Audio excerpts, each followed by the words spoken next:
Aloha, this is Jessica with Hawaii Free Speech News. Right now we are about to do an interview with... I go by Joel.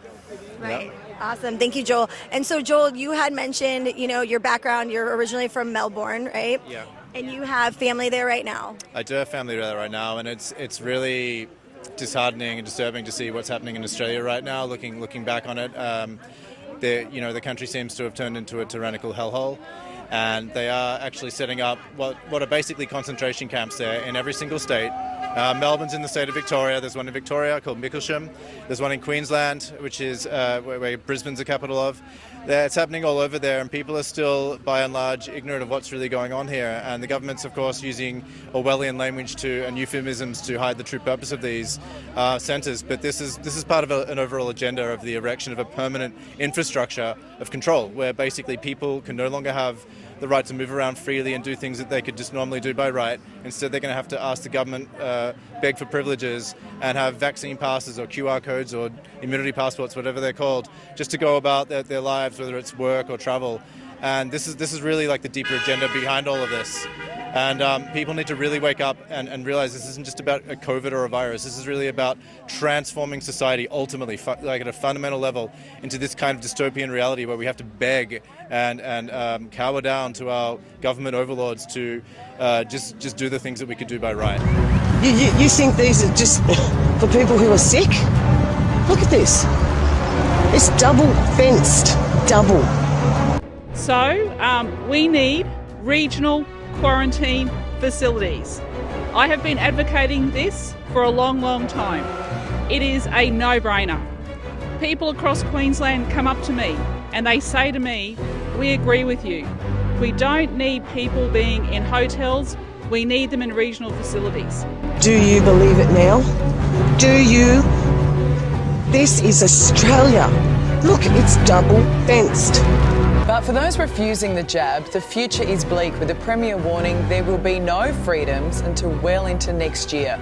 Daniel Andrews is pushing for sweeping new pandemic laws that include fines of up to $90,000 and 2-year jail terms.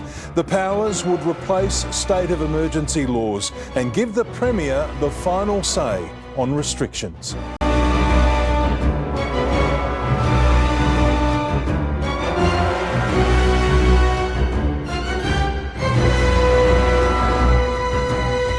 The hysterical oppositionalist nonsense that we've heard from the opposition, who have chased every conspiratorial rabbit down every tinfoil hat brigade rabbit burrow. The laws replace the state of emergency powers, which run out on December 15. This is modelled on the New Zealand law. There are elements of what happens in New South Wales and other states also.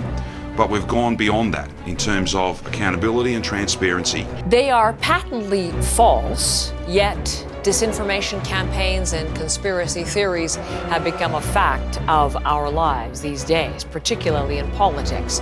Most get ignored, even laughed off, but there is one theory suggesting Canadians will be forced into COVID-19 internment camps that has now caught the attention of the Prime Minister. For those of you who don't think that this is serious, here's your proof.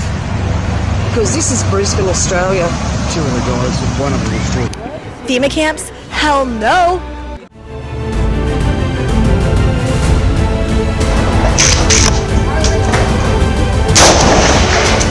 I love freedom.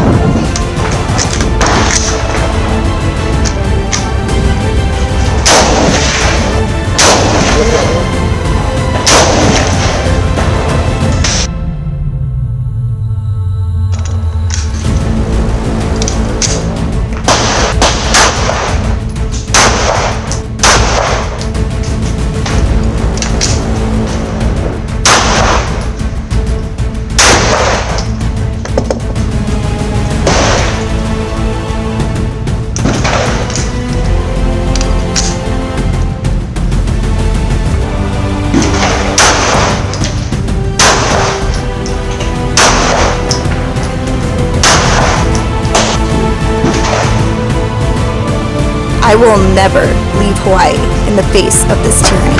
We all have to do our part to stand up for our rights as well as the rights of others.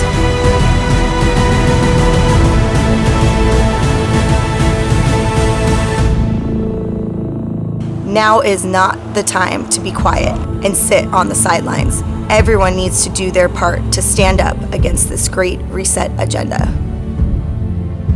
As this agenda moves against we the people in lockstep, we must all unite and fight back in lockstep against this systematic control over our lives.